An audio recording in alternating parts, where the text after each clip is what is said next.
Hey, what's up guys? I'm going to make this video just to show you guys how to do the basic 1-2. And I'm just recording this video just to take my shyness away from the camera. This is gonna be my first video.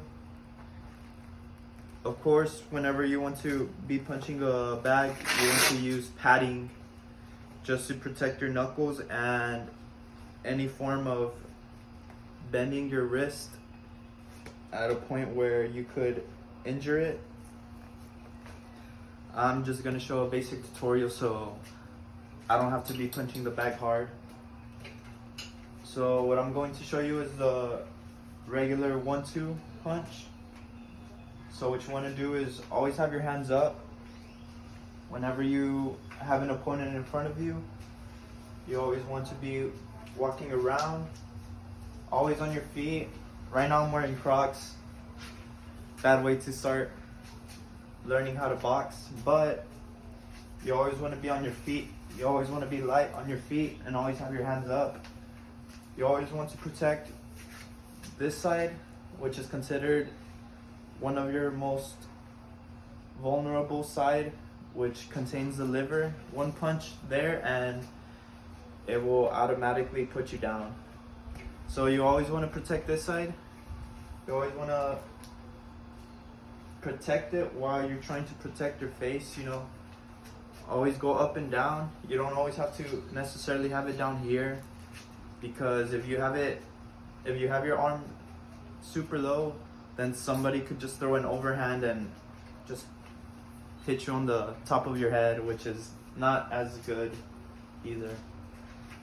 So anyways, so whenever you want to initiate that 1-2, you want to step with your forward foot and you're going to throw at the same time. So what you're gonna do is you're gonna throw and have your opponent at a good range.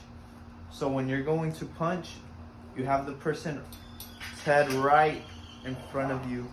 That way, from the impact, you could potentially put your arm all the way through. Another way that you could also do it is using your arm as your whip. So you could have a good measurement of when you're going to strike. And then at slow-mo, you could potentially base it off like this and just whip it. Whip your arm really well so that it could injure your opponent. So to me, those are two basic ways to use a 1-2. One in a small range, close range. So you want to always extend your arm all the way out, and you always want to protect your chin when you're doing so. And you always want to have your chin down and just looking at your opponent. I see a lot of people, whenever they start throwing punches, they always have their head down. They always go like this. And what that ends up happening, if you're not protecting your face, is it could lead to a terrible uppercut, which can also decapitate you. So you always want to be close range. Close range for the 1-2, you step in and then you launch all the way.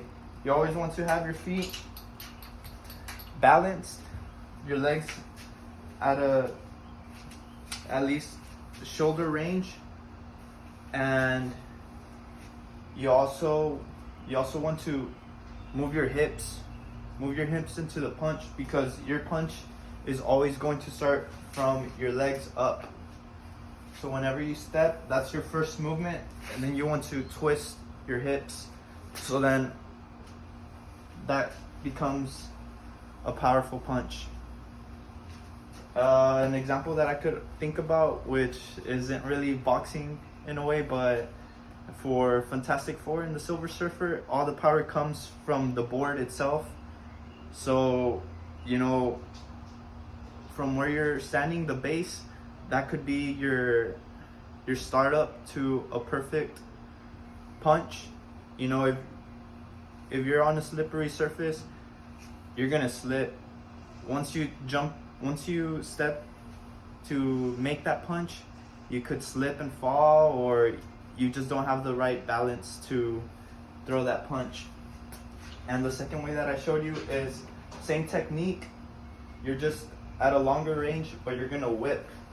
You're gonna step in and you're gonna whip. Same thing, same methodology and everything. The only thing is that you're going to have more of a distance to fling your arm out. And that second punch, it's always going to be straight ahead.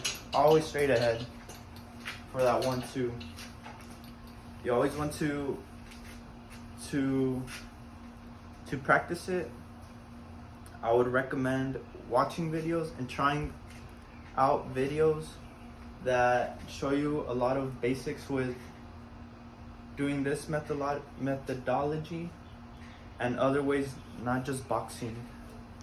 Ways that I like to practice the 1-2 are another sport, such as baseball. When you swing a bat, you always focus on your hips. So you're going to look at that ball, and when it's coming, you just go swing. You swing with your hips, not with your arms or anything else in your body. You always swing with your hips. Of course, you want to twist your feet. So baseball would be one of them. Swinging the bat. For your leg movements, another out of range sport would be fencing. Fencing, you always have to be on your feet. You know, their type of methodology is also just moving the sword around and being fast enough. But what they have is that distance. I'm not too sure about fencing, but you have a distance where you could be out of bounds. And, you know, it's all leg movement. Leg movement, fencing, hip movement, baseball. The other one is just straight boxing. Just practice, practice, and practice. Just practice hitting anything. You could even hit air. You always keep your hands up. You always step into the punch, and you always use your weight. A lot of people think that size doesn't matter, but when it comes to boxing, size always matters. So this was just a little quick tutorial on my perspective for the 1-2. It's my first video, just doing it to not be shy around the camera, you know. Trying to start a channel soon, and for me this is just practice, you know. Practice makes better, and I hope you guys liked it. Any comments, suggestions to add on to my boxing tutorial? And I'm planning to do pranks too, and any other things that entertains YouTube.